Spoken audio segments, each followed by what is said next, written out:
Ouais. En fait, j'ai pas vraiment changé. Salut.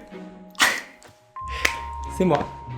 Et oui, je reviens après 2 longs mois d'absence. J'avais vraiment envie d'aborder avec vous le sujet. Non pas que je me sente obligé de vous devoir des explications ou de me justifier sur cette absence, mais c'est que ça va me permettre, en fait je vois pas vraiment trop autrement comment introduire certains sujets en particulier que j'avais envie d'aborder avec vous depuis longtemps, mais je savais pas trop comment. En fait, en gros, je vais vous faire un récap de ce qui s'est passé dans les grandes lignes, et ça va me permettre d'aborder avec vous des sujets très importants qu'on va être à même de développer sur la chaîne dans d'autres vidéos à l'avenir, parce que ça me tient à cœur énormément, vraiment. On ne va pas non plus rentrer dans le mélodrame, hein. Non, on restera dans la joie, dans la bonne humeur, dans le fun, l'humour, comme d'habitude, quoi. On va essayer de faire court, hein. Le but, c'est pas que je vous étale toute ma vie, hein, mais pour que vous puissiez véritablement comprendre ce qu'il en est, et comprendre tous les tenants et aboutissants de mon histoire, on va faire un bond dans le temps. Non pas de 2 mois, hein, comme vous pourriez l'imaginer, mais bel et bien de 10 ans. Et bah, c'est parti.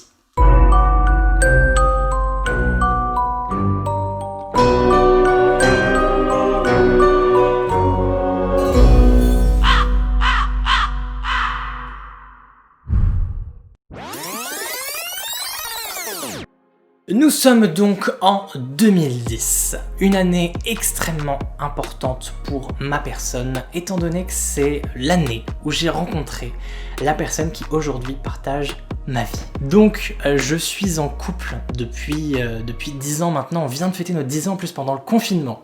C'était épique. Et pour imager un petit peu la chose, je vous laisse cette photo de moi avec ma conjointe, Jessica Alba. Ou mon conjoint, James Franco. Vous prenez ce qui vous arrange. Bref, cette personne, hein, qui est donc très chère à mon cœur et qui restera anonyme, oui, a donc un frère. Voilà. On refait donc à nouveau un bond dans le temps jusqu'à il y a 2 mois, donc nous sommes en mars 2020. Et nous apprenons que mon beau-frère, donc le frère de la personne qui partage ma vie, est tombé malade. Honnêtement, on se souciait pas vraiment de la gravité qu'ont pris les choses par la suite. Donc au début, ce qu'on pensait être une simple grippe s'est avéré être le Covid-19. On va dire qu'il est marié. Bon, ils sont pas vraiment mariés, mais ça fait très longtemps qu'il est avec sa conjointe, donc ma belle-sœur, et ils ont un enfant d'1 an et demi. Et du coup, un soir, il y a notre belle-sœur qui nous appelle pour nous prévenir que notre beau-frère a été hospitalisé. Et seulement 3 jours après le début de son hospitalisation, on apprend de la part de l'hôpital qu'il a été intubé et plongé dans le coma artificiel parce que le Covid, en fait le corona, avait complètement submergé ses poumons et que c'était vraiment un cas extrêmement grave. Sauf qu'on n'a pas du tout compris, parce qu'il a genre à peine 30 ans. Et là, ça nous a fait un choc, parce que c'était pas du tout quelque chose auquel on s'attendait. Nous, on pensait que c'était une maladie qui ne touchait que les personnes âgées. Hein, faut le dire, à ce moment-là, on était complètement inconscients. Et ce n'était que le début de nos problèmes. Ah oui, bien sûr, parce que bon, un problème ne vient jamais seul. Quelques jours après avoir appris la nouvelle, on a plus ou moins compris pourquoi ça s'était aggravé comme ça. C'est que les tests sanguins ont montré qu'il souffrait de diabète. Et donc, comme je le disais, quelques jours après, on a donc un nouvel appel de ma belle-sœur qui avait de grosses difficultés à parler parce qu'elle était en pleine crise d'asphyxie. Elle aussi avait été touchée par le virus, au final s'est retrouvée aussi hospitalisée. Alors heureusement, c'était pas aussi grave que mon beau-frère, et elle est restée uniquement 5 jours sous respirateur, donc juste le petit tuyau d'oxygène dans le nez. Sauf que, vous vous rappelez, hein, je vous ai dit qu'ils avaient un enfant d'1 an et demi. Donc cette période exceptionnelle nous a permis de devenir parents, hein, parents Covid. Wow, c'était chaud. Ça a été à la fois une très bonne expérience, mais aussi quelque chose d'assez perturbant.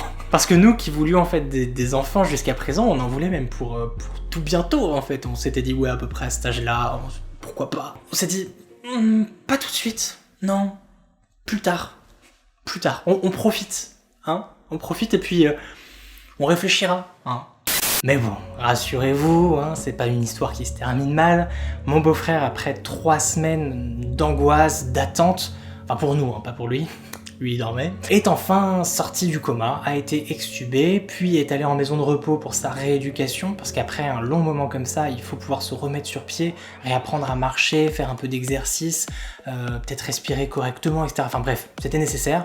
Il a pu enfin retourner chez lui, donc là ça va faire à peu près 1 mois maintenant qu'il est à nouveau avec sa famille, donc à ce moment-là on était soulagés. Mais néanmoins, on a quand même baigné dans la peur en fait. Dans la peur et dans l'angoisse pendant tout ce temps-là, à se dire qu'une personne aussi jeune puisse être touchée par le corona, ça nous a vraiment foutu le bourdon quoi, genre on était super mal. J'en rigole aujourd'hui, mais on a quand même on l'a quand même vécu, en tout cas moi personnellement, je l'ai vécu comme un traumatisme. Ce qui fait que je ne suis pas du tout sorti de tout le confinement. Du coup, je me suis retrouvé enfermé pendant très longtemps dans cette atmosphère hyper malsaine, ce qui fait que je pense que je l'ai assez mal vécu en fait, ce confinement.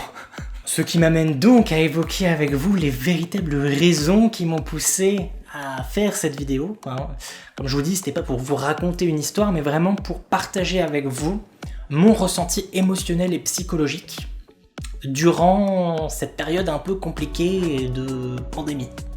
Donc, sachez que, en dépit des apparences, je suis quelqu'un d'extrêmement, mais extrêmement stressé au quotidien, pour tout et n'importe quoi. Un rien me stresse. Ce qui du coup m'amène à un gros problème de ma vie, qui est les crises d'angoisse. Je fais des crises d'angoisse assez fréquemment. Je vous en ai peut-être déjà parlé, mais très légèrement, sans rentrer dans les détails, sur ma vidéo où je vous explique que je quitte mon travail. C'était suite à une grosse période de réflexion sur moi-même, de rétrospection. Je me suis dit, il faut que j'arrête, et ça s'est mélangé à des crises d'angoisse qui m'ont poussé à arrêter. Généralement, quand j'ai des grosses crises d'angoisse comme ça, c'est que mon subconscient me fait comprendre qu'il y a quelque chose qui va pas et qu'il est temps que je me secoue les cocos un petit peu et que je me bouge et que je change un peu les choses. Donc je sais que ça s'accompagne toujours d'un changement, les crises d'angoisse. Mais pour vous expliquer à peu près ce que c'est, pour que vous puissiez comprendre aussi, vous qui expérimentez les crises d'angoisse mais qui n'arrivez pas à mettre des mots dessus, peut-être que là, avec la description que je vais vous en faire, vous allez pouvoir comprendre ce qui vous arrive. Une crise d'angoisse, c'est suite à, je sais pas, une nouvelle ou un changement de situation, quelque chose qui me chamboule complètement, je vais complètement me tétaniser. Donc moi, c'est comme ça que ça fonctionne chez moi. Je vais me contracter de partout, j'ai des muscles qui bougent, qui sont tout durs, qui bougent plus, qui sont contractés. J'arrive plus à parler.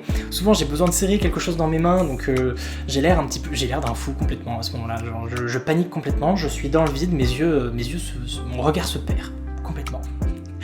Et je me mets du coup à soit pleurer, soit juste à halter. Donc je suis en mode et je peux plus respirer. Généralement dans ce genre de cas, il faut avoir un sac en papier pour aspirer son propre dioxyde de carbone, sauf que bon, j'en ai jamais.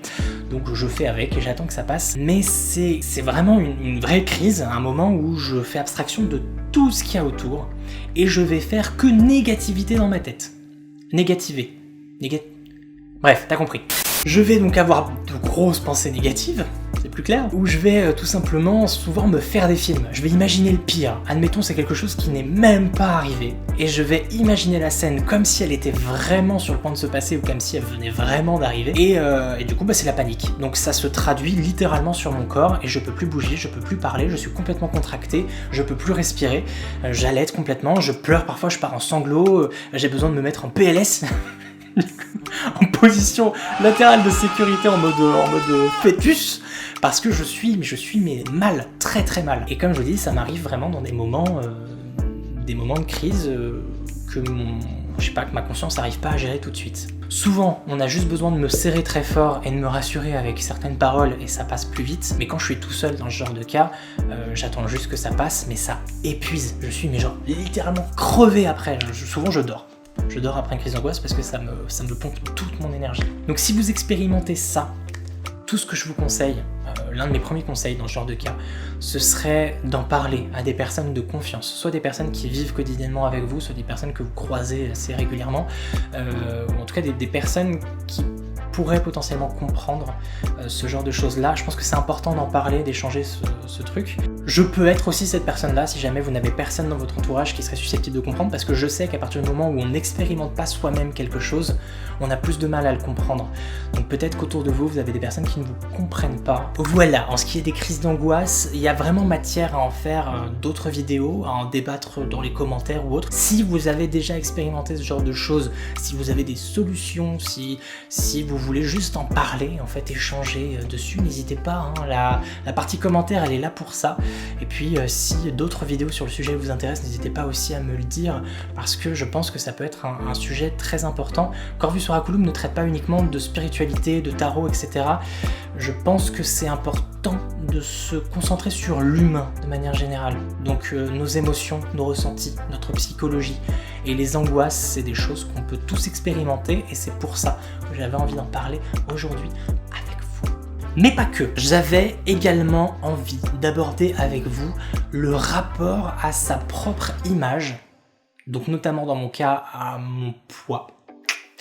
Vous verrez où je vais en venir juste après, et puis surtout à la santé. Durant cette absence de 3 mois, j'ai pris 5 kilos. Ouais. Et je sais ce que vous allez me dire. Genre, où? Genre, t'es comme ça, qu'est-ce que tu racontes en fait? Genre, tu te fous de notre gueule ou quoi? Oui mais non. Non, j'ai bien pris 5 kilos, sachant que juste avant le confinement, je venais tout juste d'atteindre ce qu'on appelle le poids idéal par rapport à la masse corporelle et la taille. Et donc là, c'est 5 kilos que j'estime être de trop et qui, dans tous les cas, moi je le sais, je connais mon corps, se voit mais tout de suite. Notamment au niveau de la ceinture abdominale, hein, comme beaucoup de garçons, qui aujourd'hui n'est plus une ceinture abdominale, mais une véritable bourrée. J'avais juste envie de vous dire que en soi, prendre un peu de poids, c'est pas grave du tout.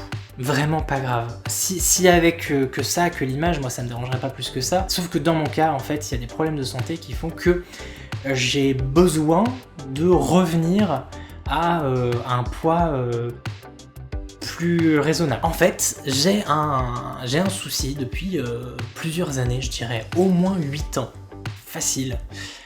Où à chaque fois à peu près à cette période de l'année, c'est-à-dire la transition entre printemps et été, quand les chaleurs commencent à arriver, et bien sûr suite à une longue période d'inactivité, souvent due à l'hiver, donc parfois même due à d'anciens boulots, ou quand j'étais en bureau par exemple, juste devant un PC, je faisais pas grand chose, je bougeais pas beaucoup, je marchais pas, etc.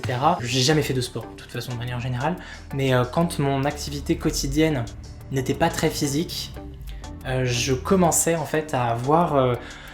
alors ce que j'appelle moi des bouffées de chaleur, mais c'est une espèce de source de chaleur qui démarre à peu près du torse, qui remonte, qui s'étend parfois même plus bas au niveau du ventre, même parfois jusque dans le dos, et qui remonte du coup dans le cou, le visage et le crâne, donc le cuir chevelu, et qui me provoque des plaques rouges. Et donc c'est une sensation, donc c'est chaud, ça me provoque des plaques et ça démange, mais un truc de malade, c'est insupportable. Si insupportable que parfois je suis au bord de l'évanouissement. Je suis pas marseillais du tout, hein. C'est vraiment insupportable. Et je me suis rendu compte que lorsque j'ai une activité plus ou moins régulière et qu'on arrive à cette période printemps-été, bah ça n'arrive pas. Donc c'est peut-être lié au cœur, c'est peut-être lié aux hormones, je sais pas. Peut-être que toi qui me regarde expérimente la même chose, peut-être que tu as eu les réponses, peut-être que tu as un traitement, peut-être que tu as rien du tout, mais besoin d'en parler. En tout cas, n'hésite pas. Si jamais quelqu'un expérimente la même chose que moi, j'aimerais bien pouvoir en discuter parce que je ne sais pas ce qui m'arrive dans ce genre de cas. J'ai plus ou moins la solution, c'est-à-dire se remettre à une activité plus ou moins quotidienne, chose que j'ai commencé à faire. Et mon Dieu que ça m'avait manqué. Je vais vous apprendre encore une nouvelle chose sur moi. J'adore danser. Danser, c'est une grande histoire d'amour dans ma vie. Je danse depuis que je suis tout petit et j'ai toujours adoré danser aux fêtes, en fait, aux soirées. C'est le truc que je préfère, même plus que boire et manger ou parler aux gens, c'est danser. Et là, récemment, je me suis acheté une Switch. Pourquoi? Pour Animal Crossing initialement, mais après ma folie du jeu vidéo est revenue, je me suis acheté tout un tas de jeux, dont Just Dance. Et mon Dieu, mais qu'est-ce que c'est cardio et c'est tellement jouissif.